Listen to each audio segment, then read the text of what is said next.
ঢাকা বিশ্ববিদ্যালয়ের চারুকলা অনুষদে পহেলা বৈশাখে আনন্দ শোভাযাত্রার জন্য তৈরি করা ফ্যাসিবাদের মুখাকৃতি ও পায়রার মোটিফে আগুনে পুড়ে গেছে। বিষয়টি নিশ্চিত করেছেন বিশ্ববিদ্যালয়ের প্রক্টর সাইফুদ্দিন আহমেদ। পুলিশ জানিয়েছে, ফ্যাসিবাদের মুখাকৃতিকে টার্গেট করে আগুন লাগানো হয়েছে। ওই আকৃতির পুরোটাই পুড়ে গেছে, একই সাথে পায়রার অবয়বও পুড়ে গেছে। আগুন শনিবার ভোরে ফজরের নামাজের সময় লাগানো হয়েছে বলে ধারণা করা হচ্ছে। ফায়ার সার্ভিস আসতে আসতে দুটি মোটিফই পুড়ে যায়, তবে কে বা কারা এই ঘটনা ঘটিয়েছে তা জানা যায়নি।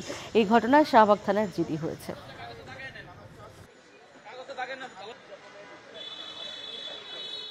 ডিজিটাল যে রেকর্ডগুলো হয় ওইটা আমরা নিব, ফরেনসিক করব, আমরা এটা ডিটেকশন করে ফেলবো ইনশাল্লাহ। তো এইটা আমরা তদন্ত করে আমরা যদি ওই ভিডিও ফুটেজগুলো আমরা যখন কমপ্লিটলি এটা ইনভেস্টিগেশন করতে পারবো, আমরা ওইটা যে এখানে লাইটিং আগুনটা লাগাইছে তারে ডিটেক্ট করতে পারলে তার মাস্টার মাইন্ড কারা বা এটার সাথে কারা জড়িত এইটার ডিটেইল আমরা পরে বলতে পারবো।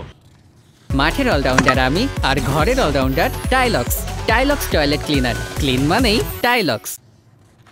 সবশেষ তথ্য জানাতে এ বিষয়ে ঢাকা বিশ্ববিদ্যালয়ের চারুকলা অনুষদ থেকে যুক্ত হচ্ছেন সহকর্মী কামরুল হাসান। কামরুল, এই মোটিভ পুড়ে যাওয়ার বিষয়ে অতিরিক্ত পুলিশ কমিশনার বলছিলেন যে খুব শীঘ্রই এটাকে আশা করছেন তারা যে ধরতে পারবেন কারা এই কাজ করেছে। আরও নতুন কোনো তথ্য আছে কিনা, কাউকে তারা সন্ধান পাওয়া গেল কিনা কারা এই কাজ করেছেন? আপনি জানেন যে আর একদিন পরেই যখন সমগ্র বাঙালি বর্ষবরণের প্রস্তুতি নিচ্ছে, ঠিক তার আগ মুহূর্তেই এই চারুকলা ইনস্টিটিউটে শেখ হাসিনার মুখায়ব এবং যে পায়রার যে মোটিভ ছিল সেটিতেই আসলে আগুন দেওয়া হয়েছে। তো এটির মাধ্যমে আসলে বোঝানোর চেষ্টা করা হচ্ছে যে ফ্যাসিবাদের যে দোসররা ছিল তারা এখনও সক্রিয় রয়েছে। এটি আসলে ঢাকা বিশ্ববিদ্যালয়ের প্রক্টোরিয়াল টিমেরই বক্তব্য।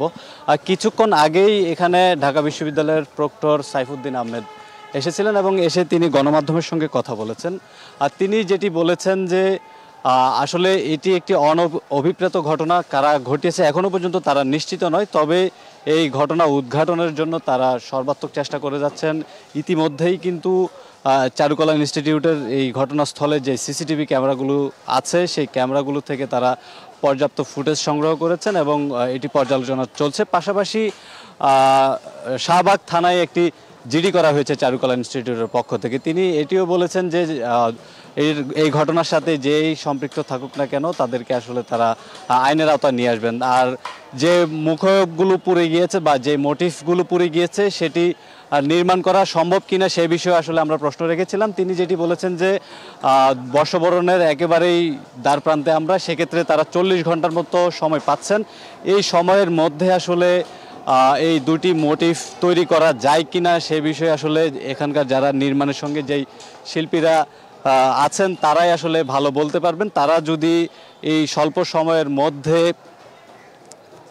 এই মোটিভগুলো বানানোর মতো যথেষ্ট সময় আছে মনে করেন, তাহলে সেই ক্ষেত্রে আসলে এটি আসলে পুনরায় নির্মাণ করা হতে পারে। তো এটি ছিল সবশেষ তথ্য। আরেকটি বিষয় একটু জানাতে চাই, এর কিছুক্ষণ আগে কিন্তু এখানে ডিএমপি কমিশনার শেখ সাজ্জাদ আলী এসেছিলেন এবং তিনি কিন্তু জাস্ট পরিদর্শন করেই চলে গিয়েছেন। সাংবাদিকরা তাকে প্রশ্ন করলে তিনি সব ধরনের প্রশ্ন এড়িয়ে চলে যান। তো এই ছিল আমার কাছ থেকে এখনকার মতো সবশেষ তথ্য। অনেক ধন্যবাদ আপনাকে কামরুল হাসান।